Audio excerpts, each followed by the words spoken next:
Manager की post के लिए नाबार्ड में आप भी अप्लाई कर सकते हैं। Hello everyone, welcome to update by Aniket YouTube channel. कैसे हैं आप सभी लोग? थंबनेल में आप सभी को पता लग ही गया होगा कि आज कौन सी वैकेंसी की बात करने वाले हैं। तो आज हम नाबार्ड के ऊपर बात करेंगे। नाबार्ड की तरफ से ये वैकेंसी का नोटिफिकेशन जारी हुआ है, जिसकी full form national bank for agriculture and rural development है। दो तरीके की इसके अंदर वैकेंसी आई है। पोस्ट का नाम है assistant manager in grade A, और दो तरह की पोस्ट किस बारे में बात कर रहा हूँ, एक है आरडीपीएस और एक है राजभाषा।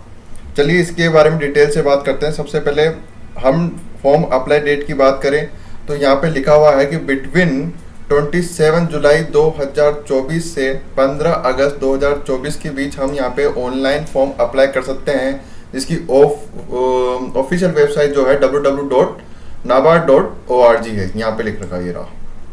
ठीक है दोस्तों, इसके बाद अगर मैं बात करूं तो इसके अंदर यहाँ पे इन्होंने साफ जाहिर कर रखा है कि फेज 1 जिसका प्रीलिमिनरी एग्जाम जो है वो आपके 1 सितंबर 2024 को होगा, और नंबर ऑफ वैकेंसीज की यहाँ पे आपको डिटेल से दे रखी है नोटिफिकेशन के अंदर। यहाँ पे अलग अलग डिपार्टमेंट के अलग अलग पोस्ट है, जैसे कि general, chartered accountant, CA, finance, computer information technology. Agriculture वाले भी इस फॉर्म को भर सकते हैं, फिशरीज, एनिमल, फूड, फॉरेस्ट्री। तो यहाँ पे खूब सारी यहाँ पे पोस्ट दे रखी है। बात करें असिस्टेंट मैनेजर आरडीबीएस की, तो यहाँ पे एएम है, एएम के नाम से निकाली इन्होंने राजभाषा, जिसकी कुल टोटल पोस्ट जो है वो 102 है, 102।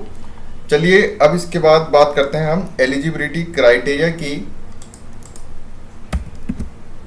एलिजिबिलिटी क्राइटेरिया के अंदर एजुकेशनल क्वालिफिकेशन इन्होंने 1 जुलाई 2024 के ऊपर बेस पे मानी है कि 1 जुलाई 2024 के बीच आपके ये चीज जो इन्होंने दी है वो पूरी हो जानी चाहिए। बात करें असिस्टेंट मैनेजर ग्रेड ए की, जो कि आरडीबीएस है, रूरल डेवलपमेंट बैंकिंग सर्विस, उसके अंदर पहली पोस्ट है जनरल।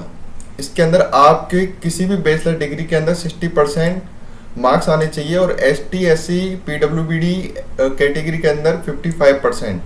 इसी तरीके से चार्टेड अकाउंटेंट के अंदर फिनेंस।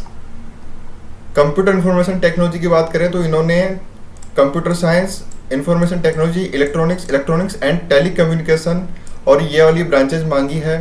फिर इसके बाद agriculture, animal husbandry, fisheries, food processing, forestry, plantation, horticulture, geo information, development management, statistics, civil engineering, electrical engineering, environmental engineering, human resource management जो कि MBA के अंदर होता है, HR असिस्टेंट। अब ये वाली वैकेंसी है, तो इसमें टोटल 12 पोस्ट है।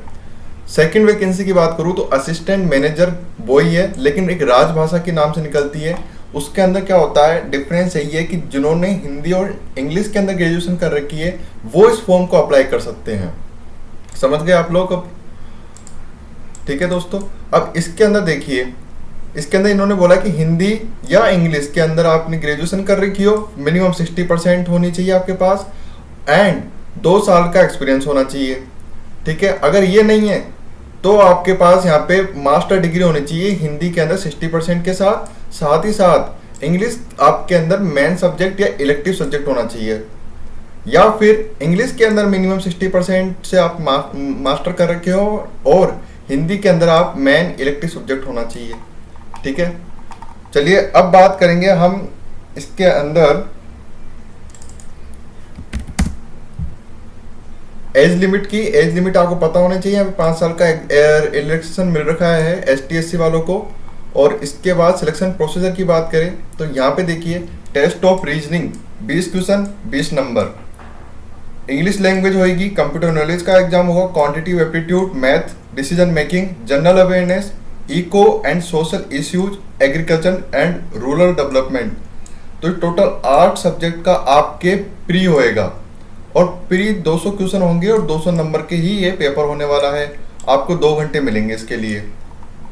बात यह है कि क्वालिफाइड सेक्शन जो है वो ये है, test of reasoning, English language, computer knowledge, quantitative aptitude, decision making. इसके ये क्वालिफाई नेचर का रखा गया है, इसमें आपकी मेरिट नहीं बनेगी। मेरिट कौन से सब्जेक्ट से बनेगी? मेरिट बनेगी general awareness, eco and social issues और एग्रीकल्चर वाले सब्जेक्ट से। फिर उसके बाद आपका होगा मेंस एग्जाम। मेंस एग्जाम में पेपर 1 होगा इंग्लिश लैंग्वेज का, और पेपर 2 होगा इकोनॉमिक एंड सोशल इश्यूज का। फिर उसके बाद man examination for the specialist, यानी कि इसके अंदर अलग अलग पोस्ट पे अलग अलग मेंस एग्जाम होगा। फिर उसके बाद मेंस एग्जाम राजभाषा का एग्जाम पैटर्न ये है, और उसके बाद आपको मिलेगा साइकोमेट्रिक टेस्ट। जब अगर आपने मेंस एग्जाम क्लियर कर लिया, उसके बाद होगा साइकोमेट्रिक टेस्ट, जो कि एमसीक्यू बेस्ड होगा और 90 मिनट का होगा, जो कि मैंडेटरी है। और लास्ट स्टेज आपकी इंटरव्यू ग्रेड ए आरडीबीएस और राजभाषा दोनों की 50 नंबर की। तो आपकी जो मेरिट बनेगी वो बनेगी एक तो मेंस एग्जाम से, और एक बनेगी साइकोमेट्रिक एग्जाम से, और एक मेरिट बनेगी इंटरव्यू से। तो 3 स्टेज होगी। सिलेबस देख लो एक बार, लास्ट स्टेज सिलेबस ही है। पेपर 1 इंग्लिश के अंदर ऐसे, precise writing, comprehension, business office correspondence, ये चीज़ें आएगी, यानी कि ग्रामर तो आएगी ही नहीं आपके। सबसे अच्छी बात ये है आप लोगों के लिए। पेपर 2 की बात की जाए इकोनॉमिक एंड सोशल इश्यूज के लिए, तो यहाँ पे ये पूरा डिटेल में सिलेबस दे रखा है। ऑफिशियल नोटिफिकेशन में आप देख सकते हो। एग्रीकल्चर के लिए अलग से है, इन्होंने अलग बता दिया पहले ही। और प्री रिक्रूटमेंट ट्रेनिंग पीआरटी जिसे बोलते हैं, वो सिर्फ एसटी, एससी, ओबीसी और पीडब्ल्यूडी वालों के लिए ही कंडक्ट करा रहे हैं, जनरल वालों के लिए नहीं करा रहे। ये हो गई पूरी बात। ऐसी हर वैकेंसी के बारे में आपके लिए वीडियो लाता हूँ, आप चैनल को सब्सक्राइब कर सकते हो। मिलते हैं एक और नई वीडियो के साथ। जय हिंद।